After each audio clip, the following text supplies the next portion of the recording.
श्री शिवाय नमस्तुभयम। हर हर महादेव। दोस्तों, आप सभी लोग जानते हैं कि 8 फरवरी 2024 यानी शनिवार को पड़ रही है माघ महीने की जया एकादशी। और दोस्तों, यह वह एकादशी है जो माघ महीने में पड़ने वाली है और इसका बहुत ही बड़ा और विशेष महत्व होता है। पूज्य गुरुजी ने कहा है कि अगर कभी भी मौका लग जाए और माघ महीने की एकादशी को पड़ जाए तो आप लोगों को सरसों के फूल का उपाय तो अवश्य ही करना चाहिए। इन दोनों का संयोग बहुत ही कम आता है। इसी के साथ में गुरुजी ने अपनी शिव पुराण कथा में बताया है कि इस दिन आपको सरसों के फूल का उपाय तो आपको अवश्य ही करना चाहिए, क्योंकि ऐसा दिन पूरे साल में सिर्फ एक ही बार आता है। और दोस्तों, आप सभी लोग जानते हो कि शनिवार का अगर सबसे बड़ा कोई उपाय है तो वह सरसों के फूल वाला उपाय है। तो दोस्तों, इस शनिवार एकादशी के दिन आप लोगों को इस सरसों के फूल वाला उपाय को जरूर करना है। बहुत सारे लोग होंगे जिन लोगों ने इस उपाय को ना किया हो, मतलब पूरा साल निकल गया, उन्होंने किसी भी दिन इस सरसों के फूल वाला उपाय को ना किया हो। पर दोस्तों, आपके पास एक आखिरी मौका बचा हुआ है जो कि 8 फरवरी के दिन है। तो इस दिन आप लोगों को इस वाले उपाय को जरूर कर लेना है। भले ही आपने पूरे महीने भर इस उपाय को ना किया हो, पर अगर आपने इस माघ महीने के शनिवार एकादशी के दिन अगर इस वाले उपाय को कर लिया तो आपको इस उपाय को करने का वह फल मिलेगा जिसकी आपने कभी कल्पना भी नहीं करी होगी। इसीलिए आप लोग इस वाले उपाय को एक बार जरूर कर लेना है, ताकि आप लोगों के हाथ से यह मौका ना जा सके और आपको इस उपाय को करने का फल मिल सके। दोस्तों, ये उपाय पंडित जी ने अपनी अभी की ही शिव महापुराण की कथा में बताया है, जिस उपाय को आज हम आपको बहुत अच्छे से समझाने वाले हैं। इस वीडियो को देखने के बाद इस उपाय को समझने के लिए आपको कोई और वीडियो को देखने की जरूरत नहीं पड़ेगी। तो चलिए दोस्तों, उपाय को शुरू करते हैं। देखिए, यह इस माघ महीने के शनिवार एकादशी के दिन यह इतना खास होता है, इतना महत्वपूर्ण होता है। देखा गया है कभी कभी बड़े पूजा पाठ अनुष्ठान से जो मनोकामना पूर्ण नहीं होते, वह माघ महीने के शनिवार एकादशी के दिन एक छोटे से उपाय करने से ही आपकी मनोकामना पूर्ण हो जाती है। और बहुत सारे लोगों ने इस उपाय को किया भी है और उनको इस उपाय को करने का फल भी जरूर मिला है।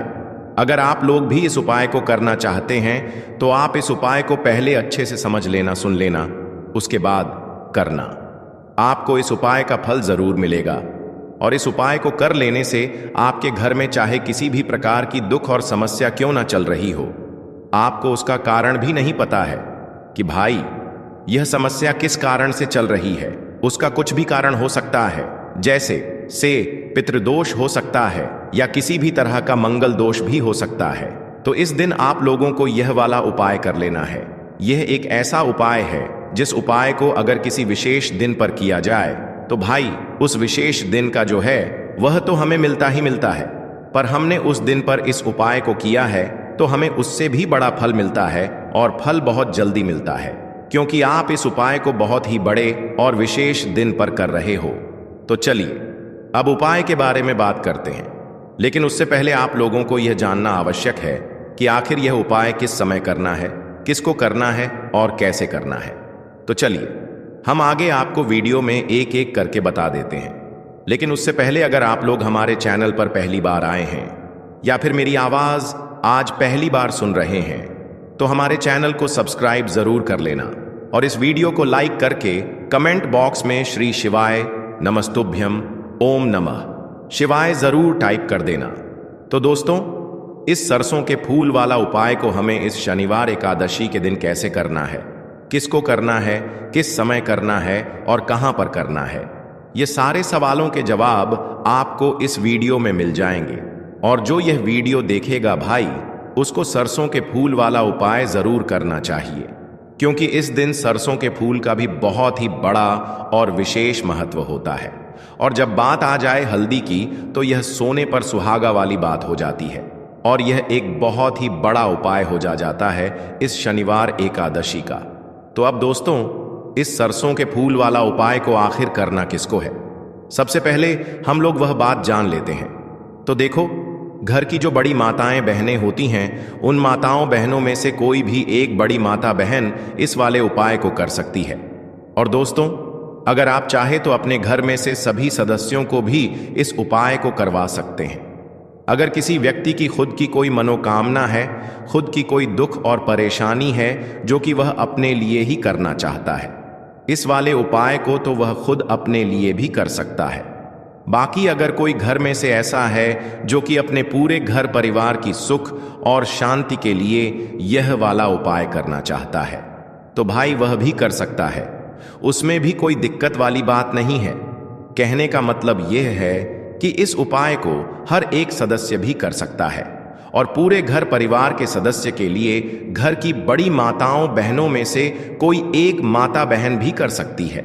माताएं बहनें अगर घर में उपस्थित ना हो या वह यह वाला उपाय ना कर पा रही हो, तो फिर घर का कोई बड़ा सदस्य भी इस सरसों के फूल वाला उपाय को कर सकता है, चाहे फिर वह पुरुष ही क्यों ना हो। उसमें कोई भी दिक्कत वाली बात नहीं है।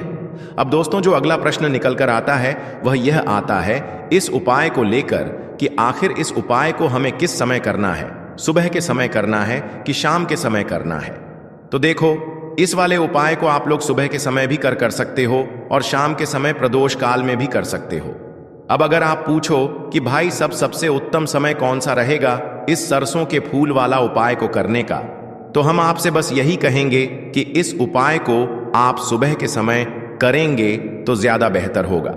बाकी अगर प्रदोष काल शाम के समय भी करेंगे तो भी अच्छा होगा, उसमें कोई भी दिक्कत वाली बात नहीं है।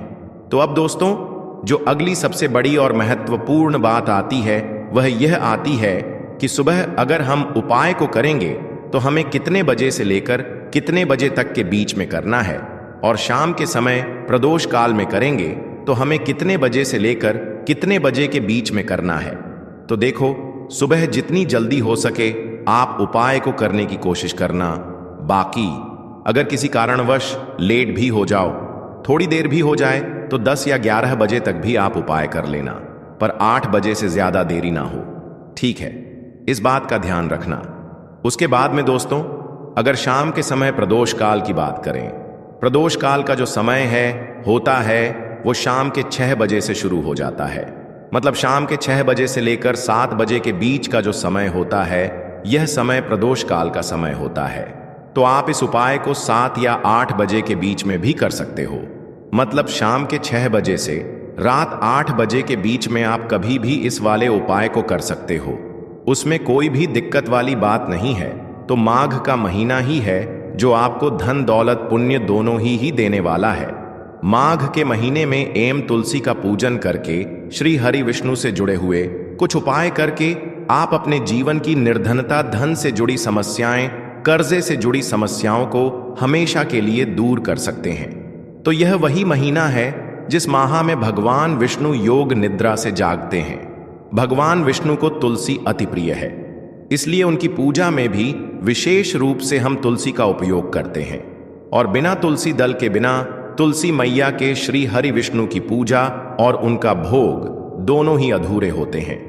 इसीलिए माघ के महीने में ऐसा उपाय आपको बताने वाले हैं जिसे करने से श्री हरि विष्णु की असीम कृपा आपको मिलेगी और मां तुलसी से ऐसा आशीर्वाद मिलेगा, जीवन का हर दुख, हर कष्ट, गरीबी, निर्धनता, कर्जे से जुड़ी समस्याएं, सब कुछ ही आपके जीवन से दूर हो जाएगा और सुख, समृद्धि, धन, वैभव, ऐश्वर्य सब कुछ आपको अपने जीवन में आसानी से मिलने लगेगा।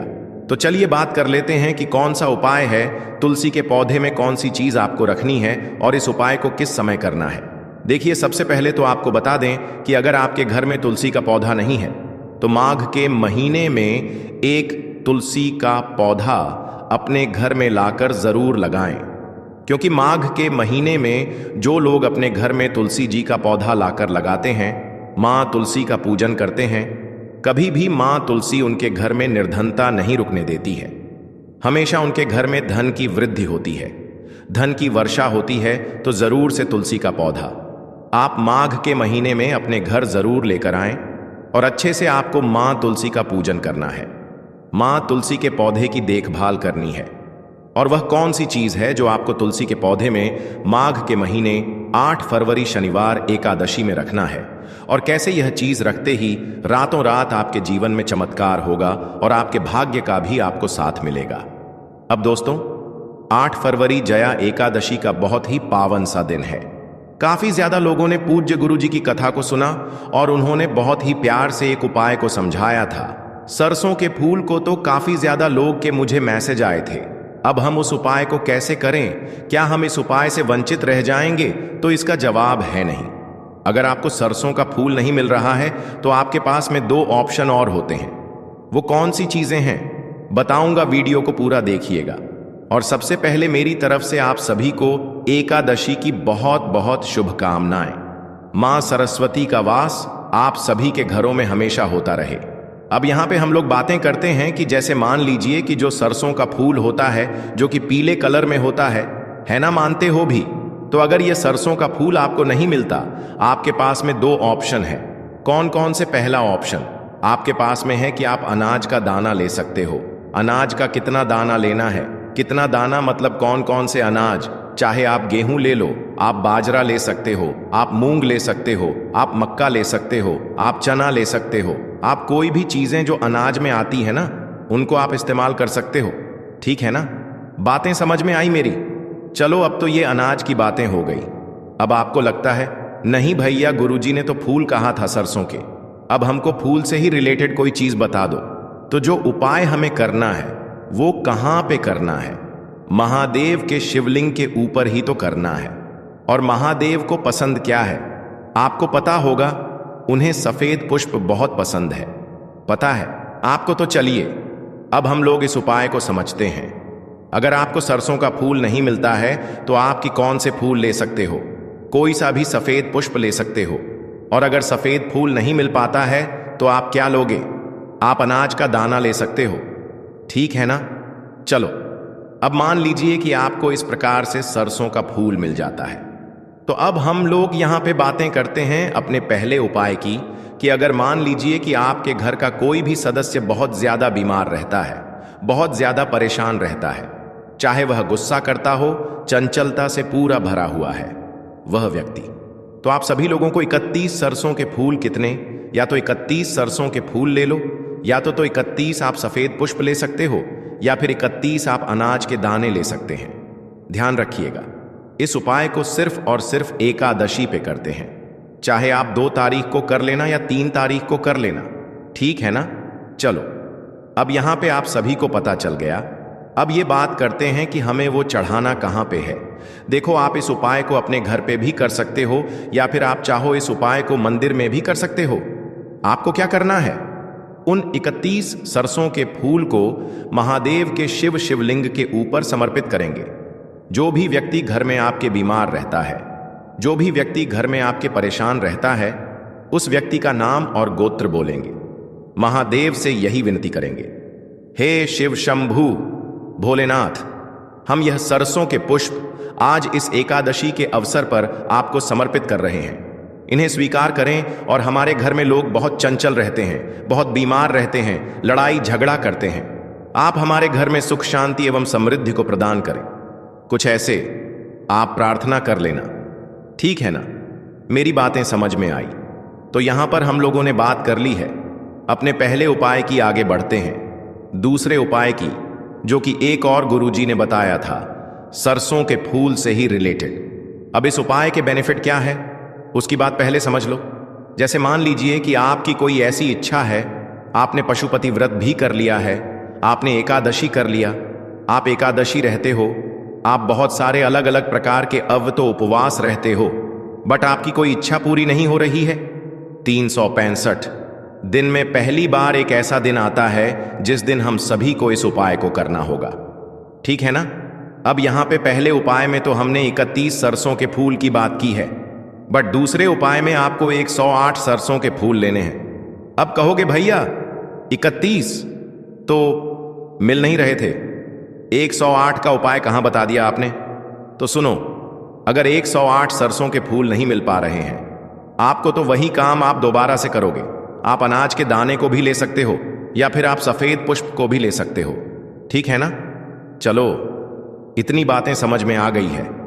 अब सभी चीजों को लेकर के पहुंच जाओगे महादेव के शिवलिंग के पास में। अब इस उपाय को करने का विधि क्या होता है? कोशिश करेंगे इस उपाय को मंदिर में ही करने की। पहला उपाय तो आप घर पे भी कर सकते थे या आप मंदिर में कर सकते थे, बट ये जो दूसरा उपाय है ये आपको सिर्फ और सिर्फ मंदिर में ही करना है। कुछ लोग पता है क्या पूछते हैं, भैया हमारे घर के आसपास में महादेव का छोटा मंदिर है, क्या वहां कर सकते हैं? अरे छोटा हो, बड़ा हो, विशाल हो, उससे मतलब नहीं है। मंदिर मंदिर होता है, आप कहीं पे भी करो, ठीक है ना। अब आपके पास में जो भी 108 चीजें हैं उन्हें महादेव के शिवलिंग के ऊपर समर्पित कर देना, ठीक है ना। जब आप समर्पित करोगे तो वही काम आपको दोबारा से करना है। आपको अपनी मनोकामना अपने विशेष महादेव से हाथ जोड़ के विन करनी है। हे शिव शंभू भोलेनाथ, हम यह 108 सरसों के फूल या 108 अनाज के दाने या 108 सफेद पुष्प आपको समर्पित कर रहे हैं। आप इन्हें स्वीकार करें, हमारे घर में सुख शांति एवं समृद्धि को प्रदान करें, ऐसे आप प्रार्थना कर लेना। देखो आपके पास में 365 दिनों में पहला यह मौका आता है जो आप सभी लोगों को इस उपाय को सरसों के पुष्प से करना है। देखो जो चीजें मैंने बताई, अनाज के दाने या सफेद पुष्प, यह उपाय तभी करोगे जब सरसों के फूल को खोज लेना पता है, मिल सकता है। आप लोग परेशान बहुत होते हो, आप अपने घर के आसपास कोई विलेज देख लोगे ना, 2-4 किलोमीटर के दायरे में वहां पे जाओगे।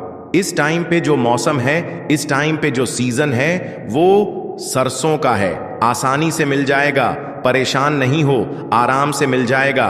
बट नहीं मिलता है, नहीं निकल पा रहे हो घर से, तो जो मैंने ऑप्शन आपको बताया उसका इस्तेमाल कर लेना, ठीक है ना। चलो तो 2 उपाय आपको समझ में आ गए हैं, आगे बढ़ते हैं। अब इस वीडियो के हम लोग अपने तीसरे उपाय की तरफ, और यह उपाय भी कहां से करना है और कैसे सब कुछ बताऊंगा, लेकिन जल्दी से कर दीजिए वीडियो को लाइक। जिसने अभी तक चैनल को सब्सक्राइब नहीं किया, मेरी आवाज आप पहली बार सुन रहे हैं, चैनल को जरूर सब्सक्राइब करेंगे ना। देखो यहां पे सभी को दिख रहा होगा एक नीम का पेड़, लेकिन नहीं, नीम के पेड़ की आवश्यकता हमको नहीं है। मैंने दिखाया क्यों? सबसे पहले फायदे समझ लो। जैसे मान लीजिए कि आपके घर में कष्ट बहुत ज्यादा चल रहे हैं ना, उन कष्टों से आपको छुटकारा नहीं मिल रहा है, बहुत दिनों से प्रयत्न कर रहो, बहुत उपवास किए, व्रत किए, बट कोई फायदा नहीं। क्या करना है? आपको लेनी है 5 पत्तियां। कितनी लोगे? मात्र 5 पत्तियां लेंगे, किसी भी वृक्ष की कोई सी भी 5 पत्तियां ले सकते हो। जैसे एक ही पेड़ की 5 पत्तियां नहीं लेनी है, कोई भी 5 पेड़ चूज कर लो, उन 5 के 5 पेड़ों में से एक एक पत्ती लेनी है। अब यह मत कहना कि भैया कौन सा पेड़ हो, तुलसी माता का पौधा छोड़ करके दुनिया में जितने भी वृक्ष आपको दिखाई देते हैं उनमें से कोई भी आप पत्ता ले सकते हो, कोई दिक्कत नहीं है, कोई इशू नहीं है, ठीक है ना। बट अगर आप मेरी बात मानो तो आप एक बेलपतराम का पत्ता ले लेना, एक आप बरगद का पत्ता ले लेना, एक आप पीपल का पत्ता ले लेना, और एक आपके घर के अंदर जो पत्ता लगा हो उसको लेना, ठीक है ना। बस इन 5 पत्तों को लेकर के एक तांबे के लोटे में जल भरिए, ठीक है ना। अब जल के अंदर क्या डालोगे? कोशिश करेंगे इत्र डालने की, सुगंधित वस्तु। ऐसा लिखा हुआ है, क्या लिखा है? सुगंधित जल तो जल, सुगंधित कैसे होगा? जब आप उसमें इत्र डालोगे, ठीक है ना। तो इत्र डाल देना और इत्र डाल करके पहुंच जाना। महादेव के शिवलिंग के पास में फेस रखिएगा, उत्तर दिशा, नॉर्थ डायरेक्शन।